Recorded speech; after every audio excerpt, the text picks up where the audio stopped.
El cuadro titulado Monestir de Poblet nos transporta al corazón de Cataluña, donde el monasterio se alza como guardián del tiempo. Cuando cae la noche y la luz se apaga, otro mundo se abre, el de las almas que ascienden lentamente como un suspiro. En este lugar sagrado y en el bosque que lo rodea, el artista evoca la nit de las ánimes, la noche de las almas, como un homenaje al ciclo de la vida y de la muerte y al orden natural e invisible que conecta todo.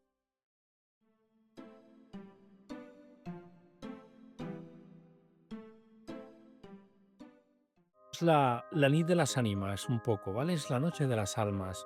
Es un poco esa noche mm, del monasterio, ¿no? Cuando el atardecer, por ejemplo, con esta luz, ¿no? Que baja la luz y entonces, ¿qué está ocurriendo? Pues que las almas del espacio empiezan a ascender lentamente, ¿no? Entonces, esa ascensión lo que produce es como esa relajación, ¿vale? En el monasterio. Mucha gente solo visita el monasterio de Poblet, pero el bosque de Poblet es súper importante, es una maravilla, es un espacio que da mucha tranquilidad y mucha energía, ¿vale? Entonces, yo me imaginé el monasterio no de día, sino de noche, ¿vale? Un poco como esta atmósfera que tenemos ahora, esa noche, y entonces aparece esa luz entre amarilla, verde, ¿vale? Y la cúpula celeste también se ilumina. Entonces, si se fijan en el cuadro, hay ocho símbolos, como ocho almas que suben, que es una referencia a la línea, a la numeración de Fibonacci, ¿vale? Del crecimiento del orden natural de todas las cosas. Y en el suelo también hay otra que hace la referencia, pues, o a la gente que se ha muerto o el nacimiento de una nueva. Es un poco ese sentido espiritual de todo lo que nos rodea. Y el Monasterio de Poblet es un sitio, pues para mí, la verdad es que es emblemático.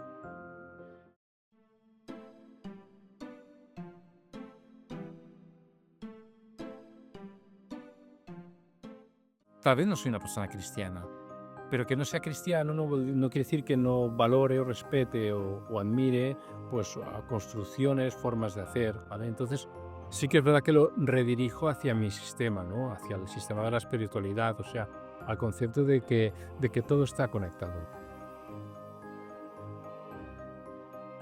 ¿no? Esa hiperconexión que hay, esa, no sé cómo decirlo. El otro día estaba escuchando un señor que me gustó mucho porque habla de esa supraconsciencia, ¿no?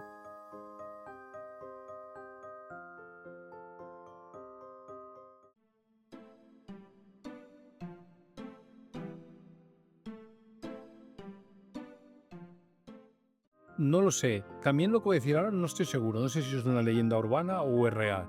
Pero parece ser que la suma de toda la población mundial que ha habido desde el inicio de la historia de los tiempos, ¿vale?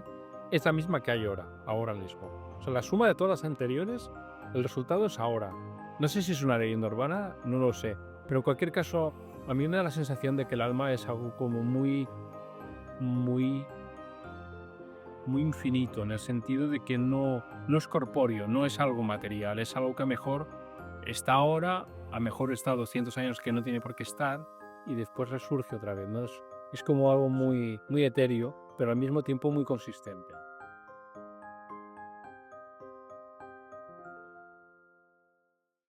El cuadro de Richard crea una atmósfera envolvente y nos invita sutilmente a experimentar la espiritualidad más allá de las creencias, a percibir esta supraconciencia que nos une a todos, visibles e invisibles. En el silencio magnético del bosque y la majestuosidad del monasterio, todo parece conectado y nada desaparece del todo. La vida se transforma y se renueva. Quizás en esta noche de almas también nosotros podamos recordar que somos parte